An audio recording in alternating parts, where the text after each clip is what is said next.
which I think the society, especially the Hindu society, needs to discuss, is this dog whistle politics that which BJP has been practicing for I know how many decades, and has perfected it as an art. If you go back in history and look at the slogan which Mussolini had given. So, what was the slogan? What is fascism all about? Fascism is about getting united. After all, the origin of fascism, so it's getting united. Keep yourself united, but keep yourself united against someone. Now, what has really happened to the minds of the people? They are being almost herded like sheep. Yeah, this is what happens, and this is the power of propaganda, and this is what propaganda does, and that is why propaganda has been always seen as a very potent tool by the fascists.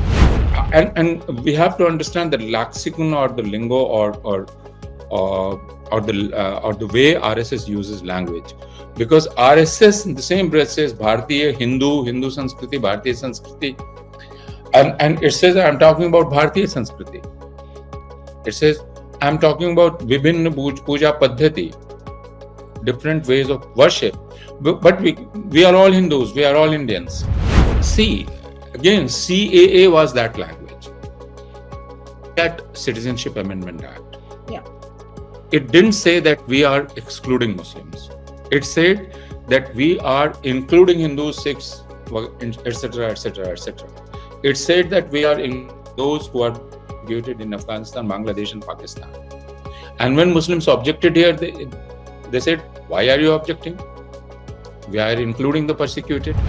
This is a job which all of us do.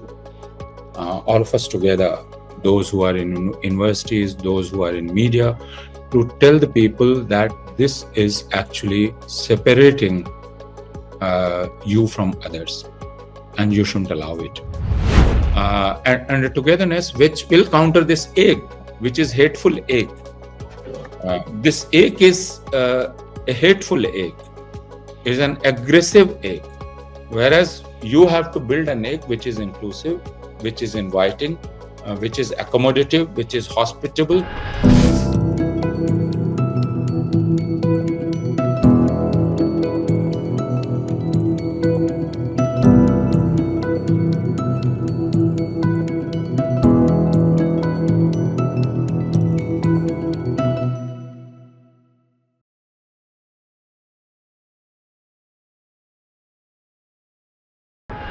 Hello and a warm welcome to HW News Network, your one-stop show, truth be told, for some engaging and thought-provoking conversations. Now, I want to bring your attention to a phrase which Yogi Adityanath used on August 26th, and this was in connection with what was happening in Bangladesh.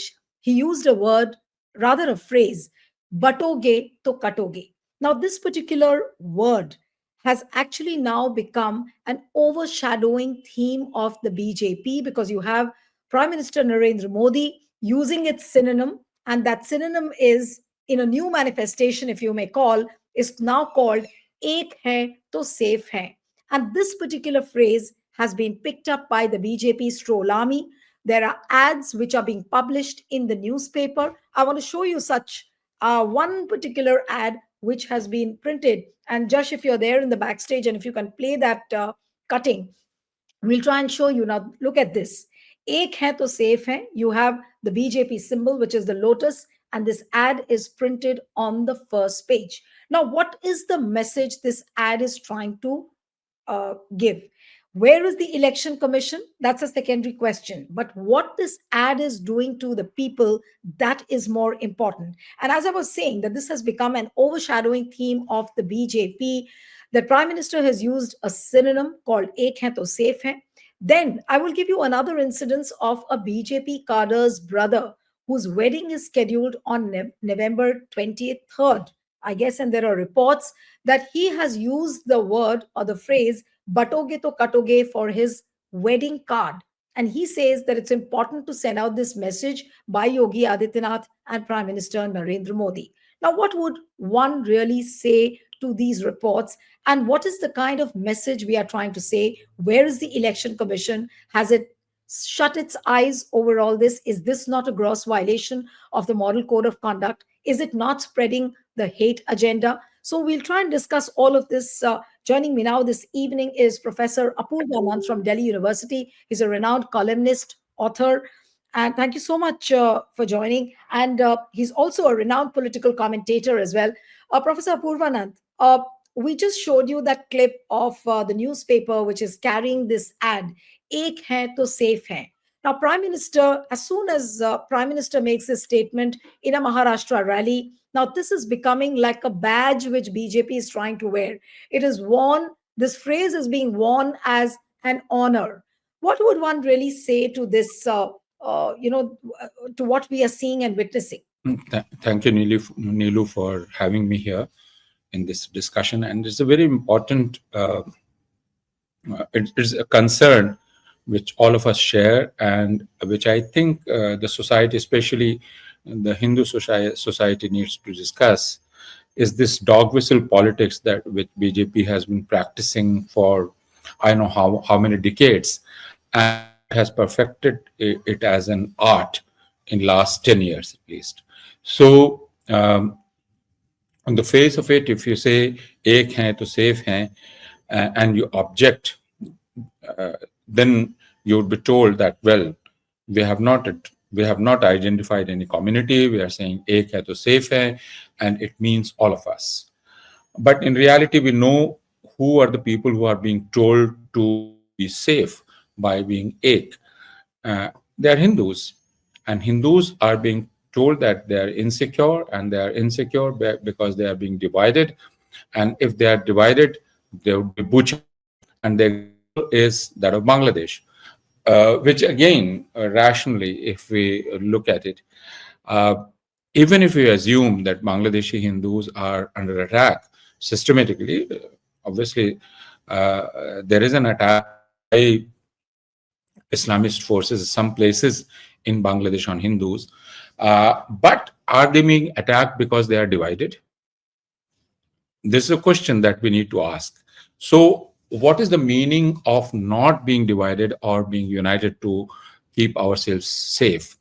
Obviously, this is an answer to the demand of a caste census, the demand that is being made by the opposition, the demand that is being made by Dalit communities, OBC communities, to have caste census, to have an understanding or get an understanding of the composition of the society, and how the public resources have been distributed among those categories. So to understand that, but that is being presented as an attempt, a nefarious attempt, a devious attempt to divide Hindu society. And if Hindu society is divided, then it would be butchered. And who would butcher it? Obviously, Muslims would butcher it. This is a very dangerous slogan that is being given. And this is a more than 100-year-old campaign or project to drive this insecurity in society, to persuade into society that it's insecure, and there are people who are looking for an opportunity to lay a siege on the community, on the Hindu community. So Hindu community needs to be on its guard. Hindu community needs to unite. And if you go back in history and look at the slogan which Mussolini had given. So what was the slogan? What is fascism all about? Fascism is about getting united.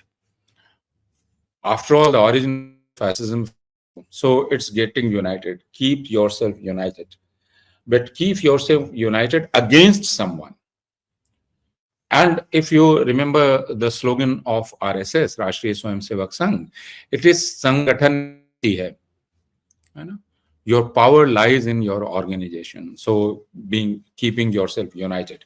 So it's a very old thing now being presented in a very aggressive manner, and also as a response to, as I said, the political demand or social demand of caste census, and that is how it's being answered by BJP, uh, by calling upon Hindus or different castes not to see themselves as caste units, but to imagine themselves as a Hindu collective and get united. So it's an imaginary threat, and they say that in history we were butchered or we were massacred because we were divided. So when is in history were Hindus butchered? That's a question we need to ask. But this we never ask. No, but what is happening to the mindset of the people? The same Hindus who are being told day in and day out that, look, you are insecure, you will not remain safe if you're not united. What has happened to the mindset of those Hindus? Can't those Hindus ask those questions to the same people that what were you doing if we are unsafe? What were you doing for the last 10 years? Hindu khatre mein hai. That is what the BJP government has been injecting into the minds of the people for the last 10 years. Now, what has really happened to the minds of the people? They are being almost herded like sheep. Yeah, this is what happens, and this is the power of propaganda, and this is what propaganda does, and that is why propaganda has been always seen as a very potent tool by the fascists. That is what Goebbels said. That is what Mussolini knew, and that is what all fascist leaders know. All fascist organizations know. This propaganda, and especially the plank of the propaganda, is insecurity. So to make people feel, or a community feel, that you are insecure, and you are under threat. You are under threat for last 800 years or 1,000 years, and you are still under threat. So the argument that you are forwarding, that can't we ask these leaders that you have been in power for last 10 years, so how is it that we are still insecure? They will say that no, these powers are these forces are so powerful, and they are being assisted by forces outside India.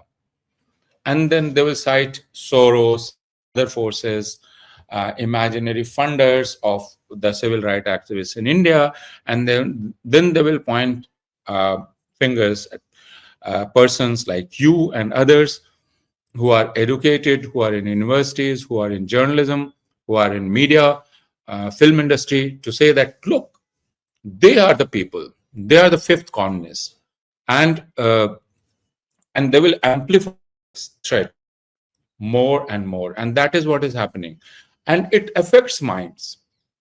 It People start believing that they are under siege, and majority community, and again I say the question of mass hysteria, and a lot has been written about it after the German experience or European experience.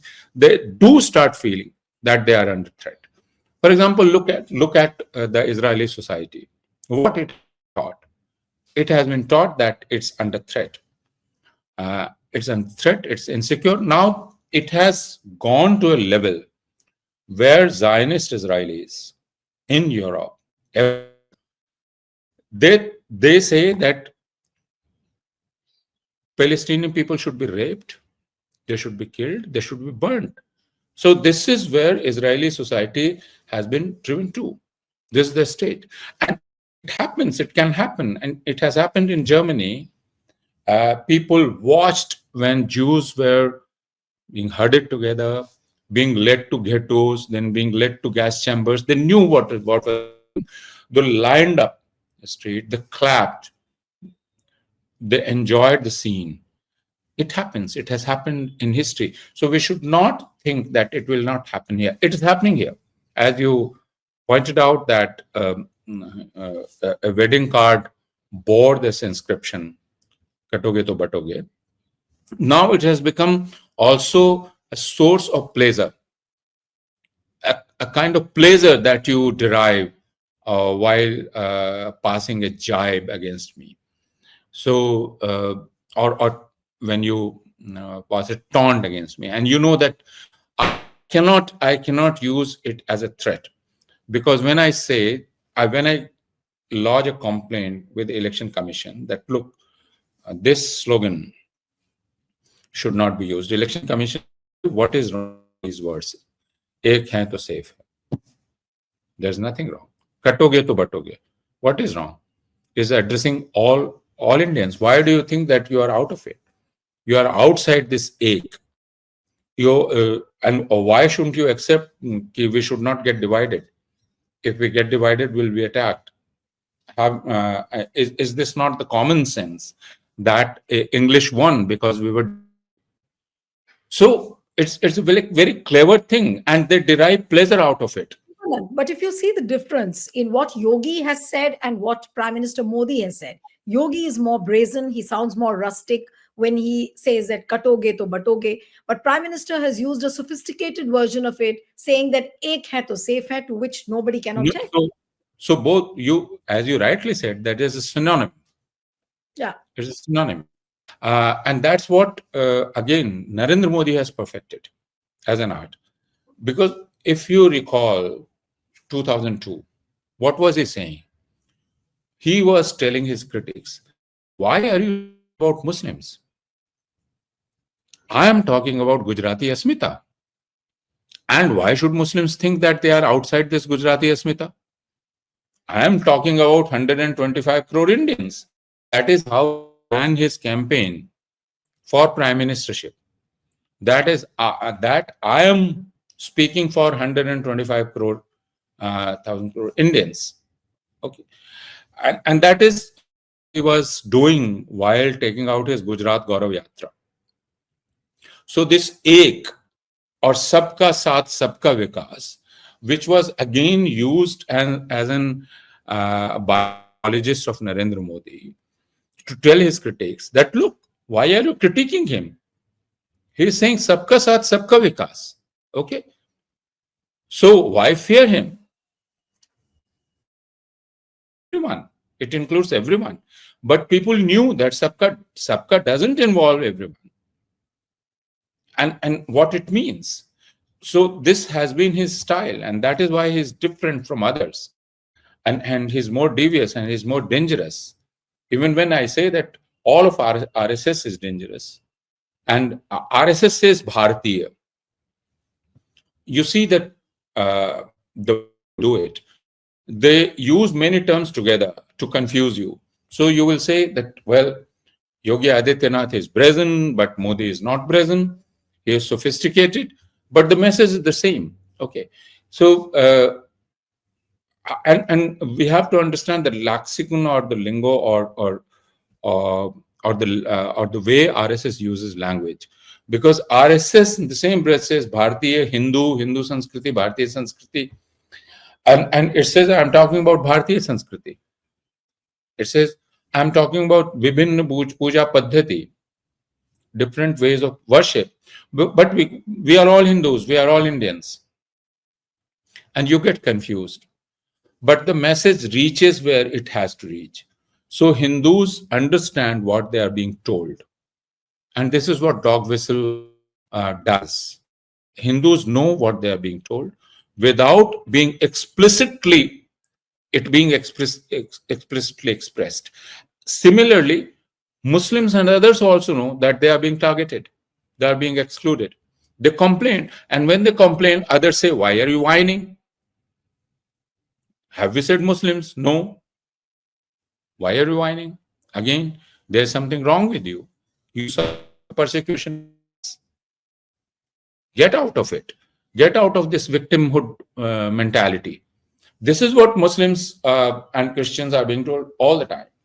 That what you are doing is practicing victimhood, and you don't carefully listen to what our Prime Minister is saying or what RSS is saying.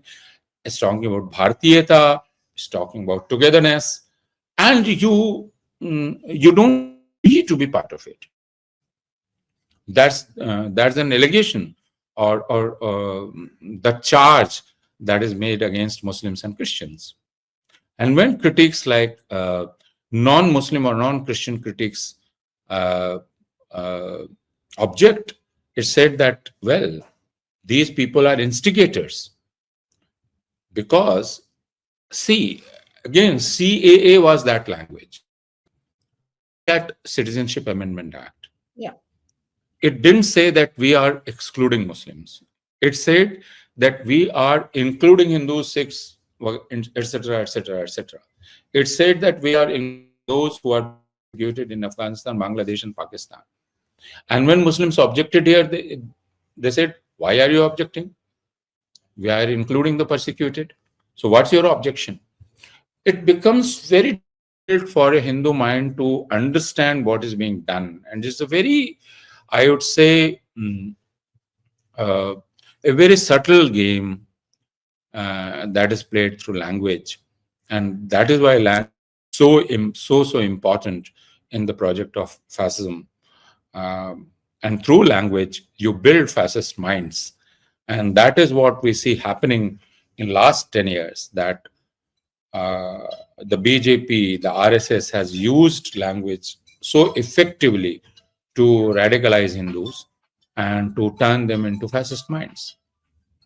But Professor Apoorvanand, if you look at it in a political context, now how it unfolds when in the electoral fray, now whether it was Haryana also this kind of a narrative was being pumped up, and now in Maharashtra and Jharkhand, it has become more pronounced, it has become more evident, it's more visible, with Prime Minister bringing out its synonym and saying that "Ek hai to safe hai." What would you really say when it becomes an underlining theme, and how does the opposition really counter this?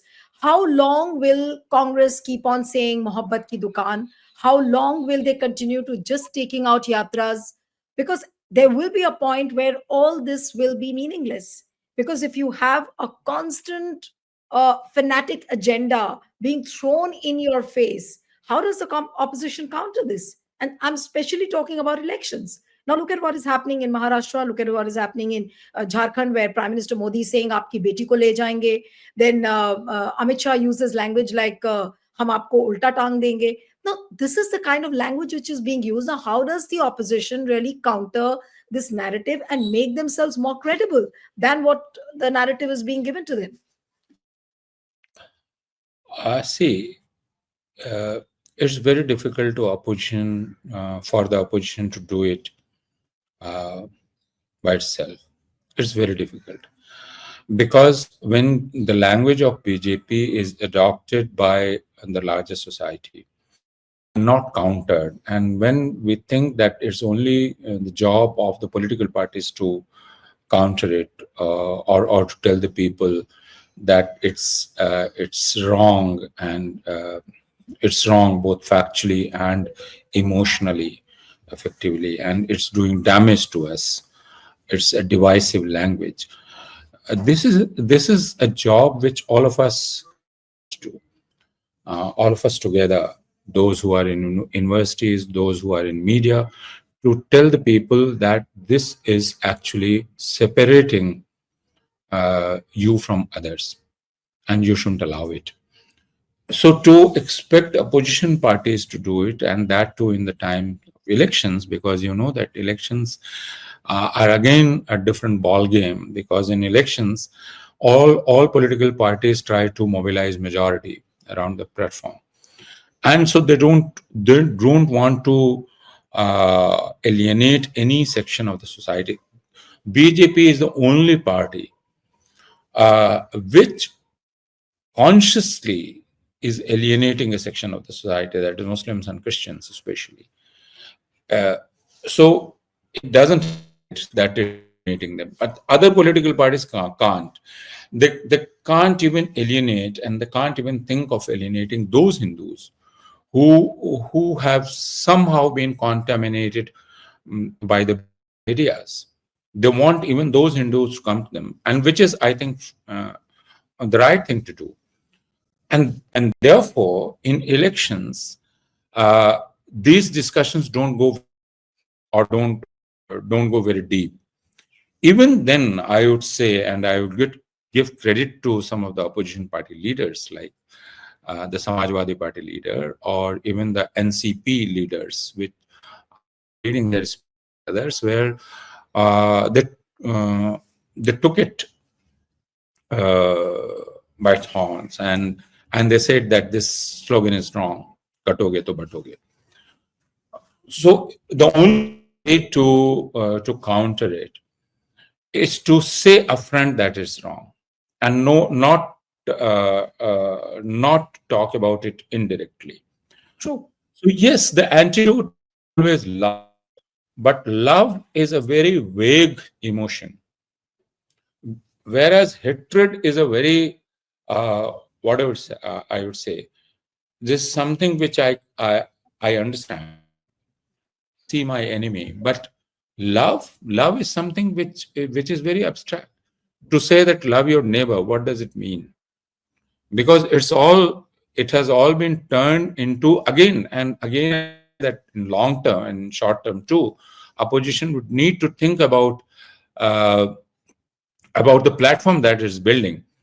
If it everything is being presented as a competition between communities to get its share or their share in the resources that are available, then in the end what you will have is very divisive politics, because all communities are in competition with each other. So there is no scope for cooperation, no scope for common ground. So the only common ground that now then can emerge is a common ground where you are being asked to huddle together to save yourself from enemies which are out to attack you. And therefore, I think that opposition does need to think about an effective language, an effective platform, which is a platform of togetherness, and a togetherness which will counter this ache, which is hateful ache. This ache is a hateful ache, is an aggressive ache, whereas you have to build an ache which is inclusive, which is inviting, which is accommodative, which is hospitable, uh, and that's a very difficult task, because for last 10 years our language has been corrupted, our minds have been, our sensibilities have been pulverized, and and I would say that uh, and also we have suffered a kind of moral damage. So our comprehension, the comprehension of reality, it has suffered a lot.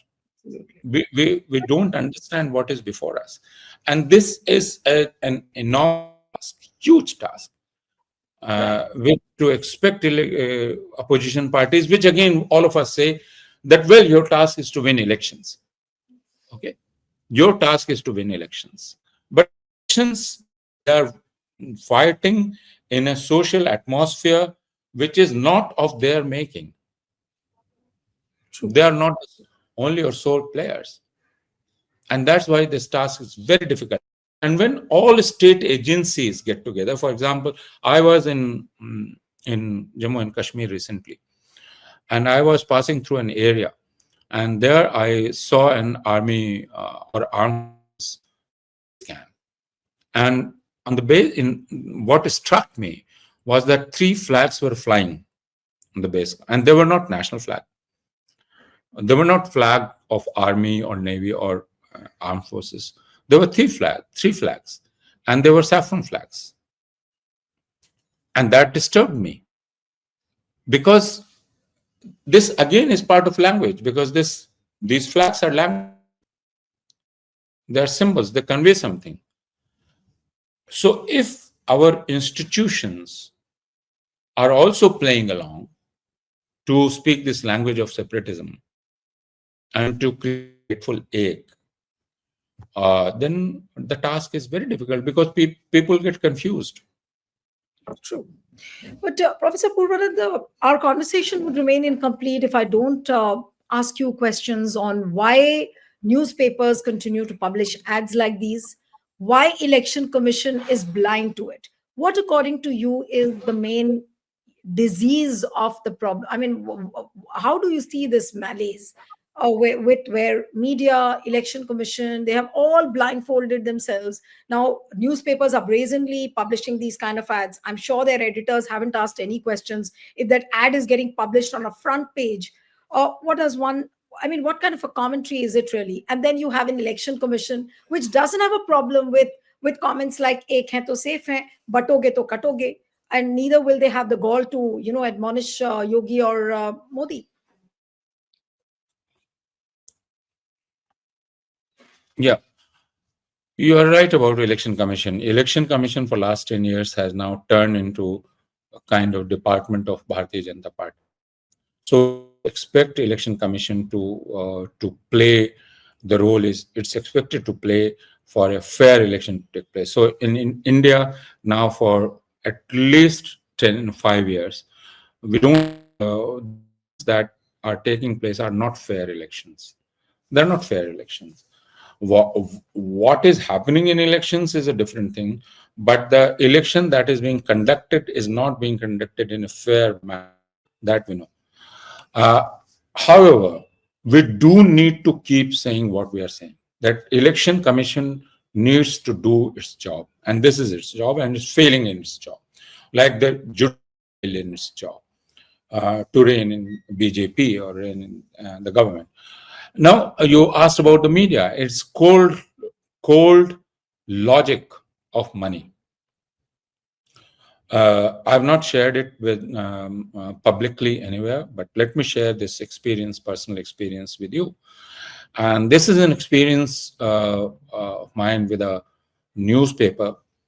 Uh, I, I, uh, I used to write for regularly, and that newspaper published.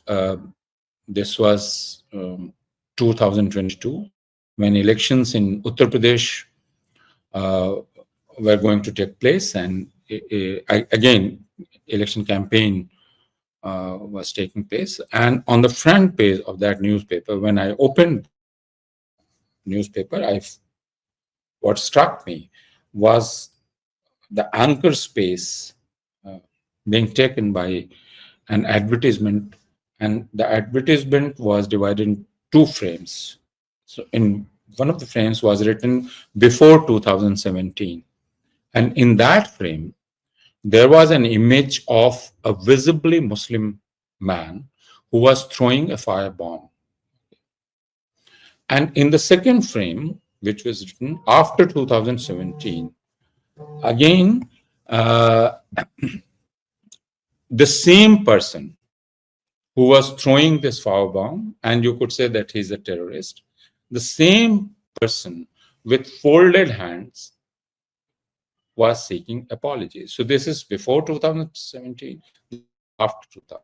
It was very what the advertisement was trying to do, and it hit me. It hit me very hard, and I decided to withdraw as writer from that newspaper. But it didn't make any difference to the newspaper, and I know that the editors are good people, the nice people, and the argument that was given to me was that, well, this is beyond us. This is something which advertisement departments looks after, and they don't consult us about the content of the advertisement. And I asked a very simple question: don't you think your newspaper is being read by Muslims? So how can you publish this clearly grossly Islamophobic ad on your front page? This was the defense that was given to me. And then many friends told me that, well, you are being very rigid. You have to understand this is how things happen. I do understand, but this and that is what I say, that this is the core logic of capitalism. That what you are getting is blood money, because what is this ad doing? Ad is fueling hatred against Muslims in the society, and this hatred leads to killing of Muslims. So the money that you are getting to run your newspaper is money. Money, your hands are drenched in blood of Muslims. That is something which our friends don't realize. That they are part anti-Muslim violent campaign that's going on in this country, especially for last 10 years. So people have to realize that they have a duty to do. They have to draw a line. They have to say that, well, enough is enough. There are some non-negotiables. Even capitalists have to say that. They cannot say that we will earn money through hate. We won't allow it. But this is, again, as I said, this is the nature of capitalism, which prides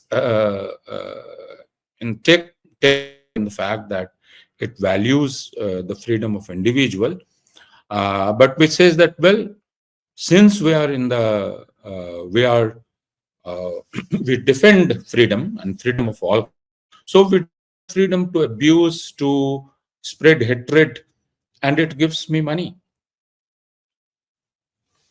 True. One last question before I wind up the interview. That now, do you think that Yogi gave a clarion call with this phrase "Batoge to Katoge"? Then all the synonyms, BJP making it its overshadowing theme and election theme. Do you think that this "Batoge Katoge" has exalted Yogi's stature and status within the party?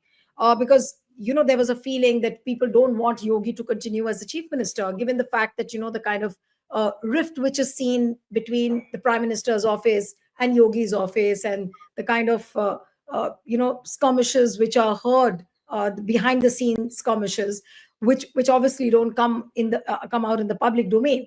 But this Batoge Katoge, the very fact that RSS has endorsed this in their Mathura conclave, and RSS endorsed this. After that, the prime minister has come out with the synonym "Ek hai to safe hai." Do you think that this particular phrase, by the yardsticks of BJP and RSS, has really exalted Yogi's stature now? And because that, which is why BJP is wearing it as a badge of honor. That again is a matter of speculation, but what we can say safely is that this is how BJP leaders think that they would raise their reputation within the party and outside too. So this is also their understanding of their voters, that this is how they would be seen as true leaders. And you would see that there is a competition between leaders. Here's Adityanath, here's Hemant Biswa Sarma, who is a wannabe Adityanath or wannabe Modi. They are competing with each other. You have Madhya Pradesh Chief Minister who raised a child in his lap with a child. I think she must be 13 or 12 or 13 or even younger. A sari clad, a sword wielding child, and he lifts her in his lap, on his lap, uh, as an object of pride. So this is a competition of hatred. Who can spew more venom? So we cannot speculate with whether it's going to exalt or raise its stock in BJP, because there are already murmuring that after the by-elections or after the elections, something is going to happen, and we cannot know what, because what RSS is thinking, what these fellows are thinking, it's futile to speculate on that. What we can say, and what we see is that all BJP leaders are competing with each other in being more hateful, and that is something BJP voters need to think about.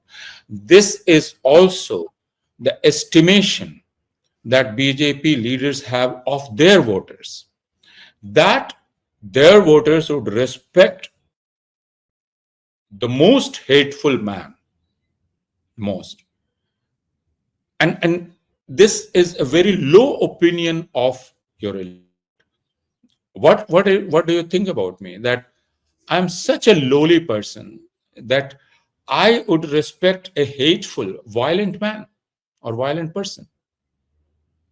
Or Absolutely. what else explains this competition?